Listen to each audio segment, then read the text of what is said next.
Hello students, नमस्कार सभी को। तो आज हम करने वाले हैं एक्सरसाइज 3.5 का क्वेश्चन नंबर 1। तो क्या कहता है क्वेश्चन, चलिए देखते हैं। तो क्वेश्चन कहता है which of the following pairs of linear equation has unique solution, no solution और इनफाइनाइटली मैनी सॉल्यूशन। देखिए ये पेयर्स दिए, 4 क्वेश्चन है, मैं यहाँ लिख रहा हूँ 1 और 2 क्योंकि आज हम 2 ही पार्ट करेंगे इसके। तो उसमें हमको देखना है इन इक्वेशंस के पेयर को और बताना है कि उसके यूनिक सॉल्यूशन है, नो सॉल्यूशन है या फिर इनफाइनाइटली मैनी सॉल्यूशंस। तो in case there is a unique solution, और अगर उसका यूनिक सॉल्यूशन है तो हमको फाइंड करना है, find it by using cross multiplication method. तो क्रॉस मल्टीप्लिकेशन मेथड का यूज करके हमको सॉल्व करना है। तो चलिए शुरू करते हैं। आज ये पहले पार्ट पे देखिए, तो कैसे पता लगाएंगे हम कि वो यूनिक सॉल्यूशन है, नो सॉल्यूशन है या इनफाइनाइटली मैनी सॉल्यूशन है। तो देखिए सिंपली क्या करिए, पहले तो जनरल फॉर्म में देखते हैं कि वो जनरल फॉर्म में है या नहीं है, कंपेयर करने के लिए, पता लगाने के लिए। वैसे पता लगाने के लिए आप ऐसे भी कर सकते हैं, लेकिन जब क्रॉस मल्टीप्लिकेशन मेथड की जरूरत होगी उसमें, तब हमको जनरल फॉर्म चाहिए होगा, तो इसलिए पहले ही कर लेते हैं। तो जनरल फॉर्म क्या होता है कि जितने भी आपके टर्म्स हैं, एक्स का टर्म, वाई का टर्म और कांस्टेंट टर्म, सबके सब लेफ्ट में ले जाइए, सारे के सारे इक्वल के लेफ्ट में ले जाइए, इधर राइट साइड पे जीरो छोड़िए। तो ये देखिए ये तो ऑलरेडी ऐसे ही है, इस वाले को हम जब करेंगे तब इसके -5 हो जाएगा इधर आके, और ये इधर आके -8 हो जाएगा।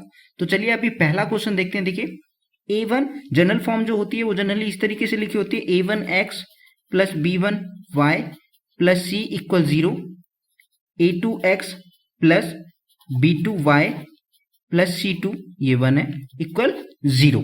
तो इस रूप में ये वाली तो ऑलरेडी इधर ही है, ऐसे ही है। तो इसको कंपेयर करते हैं। चलिए देखिए यहाँ देखिए, ये जो है इसके बगल में कुछ नहीं है तो 1 तो है। तो a1 अपॉन a2 पहले देख लेते हैं कि यूनिक सॉल्यूशन कब होगा, नो सॉल्यूशन कब होगा, इनफाइनाइटली मैनी सॉल्यूशन कब होगा। अगर a1 upon a2 is not equal होता है b1 अपॉन b2 के, तो वो होता है हमारा यूनिक सॉल्यूशन। वो कौन सा सॉल्यूशन होता है, यूनिक सॉल्यूशन होता है। इसी वाली सिचुएशन में हमको क्रॉस मल्टीप्लिकेशन मेथड का यूज करना है। और अगर वो होता है हमारा a1 अपॉन a2 इक्वल होता है b1 upon b2 but not equal होता है c1 अपॉन c2, तब नो सॉल्यूशन वाली सिचुएशन आती है हमारी, तब होती है नो सॉल्यूशन वाली सिचुएशन। इनफाइनाइटली मैनी सॉल्यूशन वाली सिचुएशन कब आती है, जब हमारा a1 अपॉन a2 इक्वल होता है b1 अपॉन b2 के और इक्वल होता है c1 अपॉन c2 के, यानी सभी इक्वल होते हैं, तब होती है हमारी इनफाइनाइटली मैनी सॉल्यूशन वाली, इनफाइनाइटली मैनी सॉल्यूशन। तो अब पहले क्वेश्चन पर आते हैं। देखिए ये इधर, इसमें a1 अपॉन a2 की वैल्यू निकालते हैं, कितनी है। देखिए a1 की जगह है वैल्यू 1 और a2 की जगह है कितनी, x के साथ में a वाली वैल्यूज होती हैं, y के साथ b और तीसरा होता है c यानी कांस्टेंट टर्म। तो यहाँ है 1 और नीचे देखिए x2, नीचे वाली इक्वेशन में है 3, तो अपॉन में 3 ये आ गया। अब हम निकाल लेते हैं b1 अपॉन b2 निकाल लेते हैं। तो b1 अपॉन b2 देखते हैं। b1 की वैल्यू देखिए कितनी है, -3 अपॉन b2 की वैल्यू कितनी है, -9। जब हम इसको सॉल्व करेंगे नेगेटिव नेगेटिव कैंसिल और 3 से 1 टाइम, 3 से 3 टाइम, यानी ये भी आया हमारा 1/3। अब c1 अपॉन c2 निकालते हैं, यानी पहले और दूसरे तो इक्वल है। c1 अपॉन c2 देखिए, c1 की वैल्यू कितनी है -3 और c2 की वैल्यू कितनी है -2। नेगेटिव नेगेटिव कैंसिल, तो ये 3/2 रह जाएगा। तो यानी ये कौन सी सिचुएशन आई, ये आई हमारी नो सॉल्यूशन वाली सिचुएशन।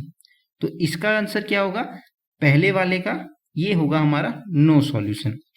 तो ये है नो सॉल्यूशन, आप लिख देंगे यहाँ पे पूरा प्रॉपर नो सॉल्यूशन, ठीक है। तो नो सॉल्यूशन वाले में हमें क्रॉस मल्टीप्लिकेशन नहीं करना था। अब अगले क्वेश्चन पे चलते हैं। चलिए देखिए अब दूसरे क्वेश्चन पर आ जाते हैं। तो दूसरा क्वेश्चन है 2x plus y equal 5 and 3x plus 2y equal 8।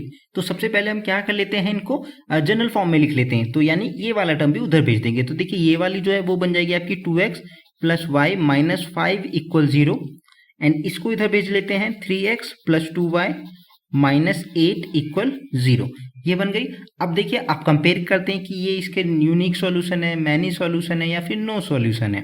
तो a1 अपॉन a2 निकालते हैं, इसका कितना होगा। देखिए a1 की वैल्यू है 2 और a2 की वैल्यू है 3। b1 अपॉन b2 निकालते हैं। आप देखिए b1 की वैल्यू यहाँ पे कुछ नहीं होता तो 1 होता है, 1y, तो एक बार तो y लिखा ही हुआ है, 1 अपॉन वाई के साथ है 2 मल्टीपल, यानी 1/2। ये देखिए 2/3 है, ये 1/2 है, ये दोनों वैल्यूज अलग अलग है, तो यानी पहला ही पेयर इक्वल नहीं आया, तो आगे की जरूरत भी नहीं है आपको। ठीक है, करना चाहे कर सकते हैं वैसे। तो a1/a2 इज नॉट इक्वल है b1/b2 के। तो ये कौन सी सिचुएशन पे होता है? ये होता है हमारा यूनिक सॉल्यूशन, यानी कि ये क्या हुआ, हमारा यूनिक सॉल्यूशन हुआ। तो यूनिक सॉल्यूशन वाली सिचुएशन में क्या करना था हमको? क्रॉस मल्टीप्लिकेशन मेथड से सॉल्व करना था। तो अब देखिए क्रॉस मल्टीप्लिकेशन मेथड क्या होता है। देखिए क्रॉस मल्टीप्लिकेशन मेथड के लिए आप इजीली याद रखिए, आप बी से लिखना शुरू करिए और बी पे ही खत्म करिए। कैसे जनरेट होता है फॉर्मूला पहले वो देखिए। ठीक है, ऐसे लिखिए इसको b1/b2। b1 के बाद देखिए ऐसे लिख लीजिए आप एक बार ए बी सी, 2 बार लिख लीजिए, और बी से बी तक ही चलना है हमको। कैसे क्रॉस मल्टीप्लिकेशन मेथड का जो फॉर्मूला है वो कैसे तैयार होता है वो देखते हैं। तो देखो इधर b1 b2, फिर उसके बाद देखिए c वाला टर्म है, तो c1 इक्वल नहीं है, सॉरी c1 c2, फिर देखिए फिर से a है, c के बाद क्या है a1 a2, फिर से b1 b2, ये हो गया इस तरीके से। अब देखिए इससे जनरेट करेंगे हम फॉर्मूला, तो ये जो पहली वैल्यूज निकलेगी ये x/k निकलेगी, जो दूसरी वैल्यूज आएंगी ये y/ में आएंगी, और तीसरी वैल्यूज जो आएंगी ये 1/ में आएंगी। तो देखिए ये होगा इस तरीके से। यहां से आप क्रॉस करना शुरू करेंगे, हम देखिए यहां लिखेंगे x/, ये ही क्रॉस मल्टीप्लिकेशन मेथड है, x/b1c2, फिर माइनस करेंगे, इधर से नीचे से ऊपर जाएंगे b2c1। आप याद रखिएगा सबसे पहले 1 ही आ रहा है, फर्स्ट है तो 1 ही आ रहा है, यानी नीचे वाले का तो मतलब ही नहीं बनता, क्योंकि नीचे जाएंगे तो b2 पहले आ जाएगा, b2, तो यानी 1 b1 से। ठीक है, अब इधर ये इक्वल होता है किसके, y/, ये देखिए अब यहां से चलेंगे next c1a2 minus c2a1 equal होता है 1/, इधर से आ जाइए a1b2 माइनस a2b1, ऐसे। ठीक है, इस तरीके से कर लेना है हमको। तो चलिए इसी का यूज करके अब हम इस क्वेश्चन को सॉल्व करते हैं। चलिए देखिए वैल्यू रखते हैं x/b1 की वैल्यू देखिए कितनी थी, b1 था हमारा 1, कितना था 1, और c1 कितना था, देखिए c1 देख लीजिए इधर, यहाँ लिख लेते हैं हम चाहे तो c1 c2 भी लिख लीजिए, साइड में लिख लीजिए, ऐसा कुछ नहीं है, आप a1 a2 b1 b2 c1 c2 की वैल्यू लिख सकते हैं ताकि इजीली आप समझ सकें। देखिए c1 की कितनी थी -5 एंड c2 कितना था -8 था आपका। तो इसको रखते हैं देखिए जरा, तो ये देखिए b1 की वैल्यू कितनी रख दी हमने, 1 रख दी।